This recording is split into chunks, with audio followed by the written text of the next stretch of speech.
We are here for the Miami Grand Prix. This is Cadillac's first ever race on American soil. We've got a series of upgrades for this weekend here in Miami. New front wing, a new rear wing, a new entire floor, so from the front under the driver all the way back to the diffuser, more rear downforce for balance. Every other team has also had 5 weeks to implement their new upgrades to their cars. Can they close that gap between them and the midfield teams? We're going to find out this weekend. We've heard America does not have the competency to build a Formula One car. Defiance is the way I look at that because we're coming. So it has been exactly 1 year since we filmed that. And how does it feel? You know, honestly, it's a lot of pride to actually see us get there and have an American brand on the grid. We've been fortunate and done a great job of finishing races, but we want to actually compete on the racetrack. We want to make progress towards the midfield. This is the first time for us to show the team to the American fan base up close. You know, there's pressure to show that progress. The honeymoon of isn't it great that you're here and rolling wheels is kind of over. We do get asked about points, and yes, those are the ambitions, but just like if you were looking at a ladder and you want to get to the top, you don't start jumping, you get there one step at a time. Now's the time to really hone in and focus on what we're going to deliver improvement-wise week after week, so that's where we're at. They have led us into the garage for the first time on a race weekend. The cars are constantly being worked on, always. I think what a lot of people don't realize is that an F1 car never exists until the day it goes out on the racetrack. In other race series, you have the car back at the factory and you can spend a lot of time doing all of the setup work and the assembly and make sure all the sensors are working. Here, the car's under constant development. Very busy, it hasn't stopped. Tomorrow, back round again, the fun starts. 90 minutes of just pure adrenaline, basically.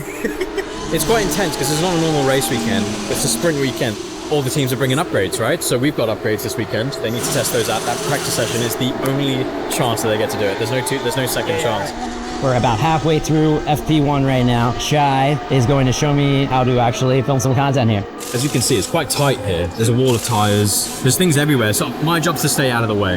Be as small as possible, be as nimble as possible. Getting the content, but trying to ensure I don't get in the way of that car leaving on time. The main thing is to get the drivers entering the garage. They'll be getting ready right there behind you. Don't touch that. Why? It's driver stuff. You're just a cameraman, man. You ain't qualified. See, this is how they treat us. Now they're going to be cleaning like the garage floor where the car was wheel spinning to get out. There's a lot of movement here.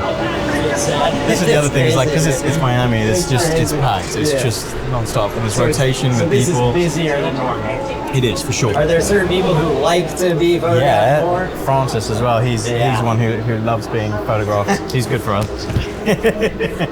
How closely do you feel with everybody on the garage team then? I make an effort. I think you have to. It's not, race team versus commercial. It's one team. We're Cadillac Formula 1 team, So, yeah, we have to work together.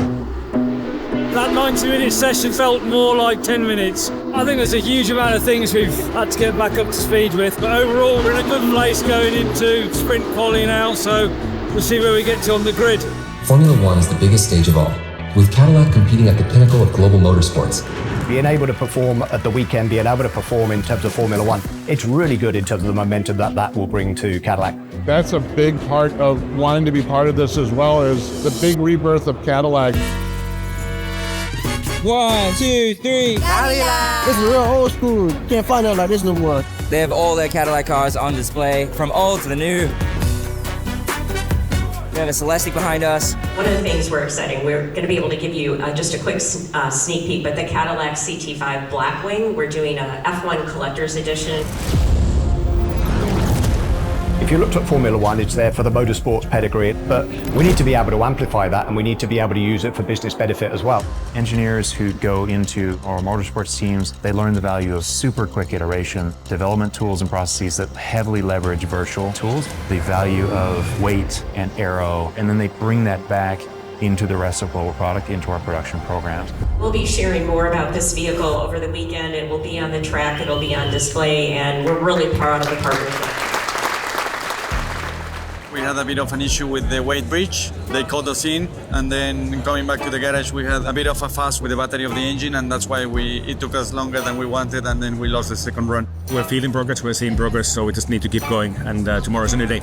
We were so close on the sprint qualifying to actually make it into stage 2. If we had gotten Checo back out, we think we probably would have. That would be a massive accomplishment for the team to get into that second stage of qualifying this early in the development of the team and the car, and so exciting.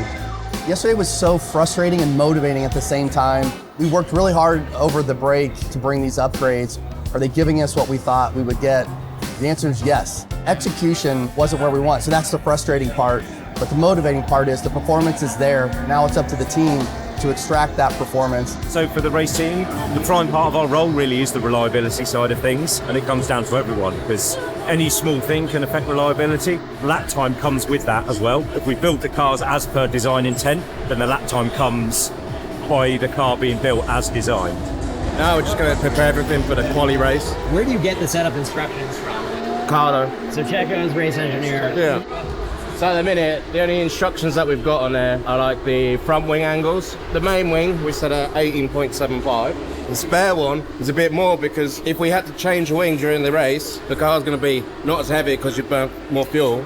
So you need to maybe add a bit more wing. Every race you understand more like what each characteristic does, so what change does what, and the more we do it, the better it's going to get. I'd be lying if I said it hasn't been really, really, really hard. Yeah. Obviously new regulations and a new team, it's been hard for everyone, but I think it's been especially difficult for us just trying to find our feet and get sorted, but we are getting there, and you can see improvements every weekend in like operation and car performance. But we're in Miami and it's such a cool place, and Cadillac's first home race, so vibes are good, and hopefully we can just build on it from there. Now we are at Jungle Plaza, this big giant fan zone that Cadillac put together for the entire weekend. Checo is gonna come here and make a big appearance, and there's a lot of people who like Checo.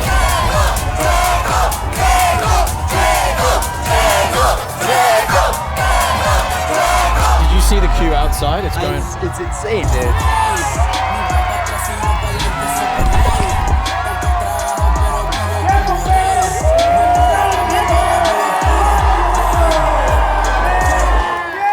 Just turning around content now. You can show the hero shot. Oh, sick. Yeah. We just pump the highlights just a little bit. Is it already posted? No. Let's run with it. Sorry for the sweat.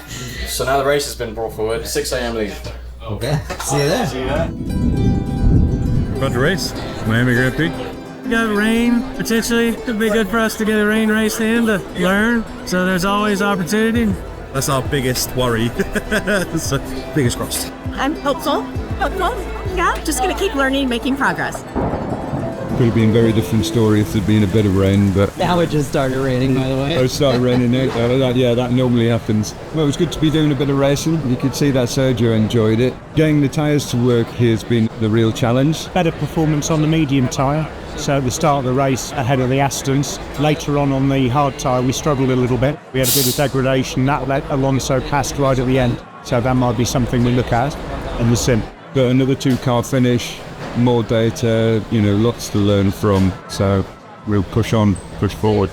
I'm back from Miami, as you can see. What an awesome weekend that was. That was my first time in a paddock at an F1 race. And it was a full circle moment for us because the first time we ever filmed anything for one of these videos was exactly a year ago in Miami when the Cadillac Formula 1 team launched their actual brand. To be able to actually, 1 year later, show them racing at a home race on American soil for this American team, pretty special moment. We're not allowed to show you any of the race footage itself. Apologies. Our next episode is going to be when Valtteri Bottas comes to Charlotte to work on correlation in the sim. So stay tuned for that video. It is coming very soon, and we'll see you in the next one. Biggest fan. This is sick. This is straight fire. I love Cadillac. I love Checo.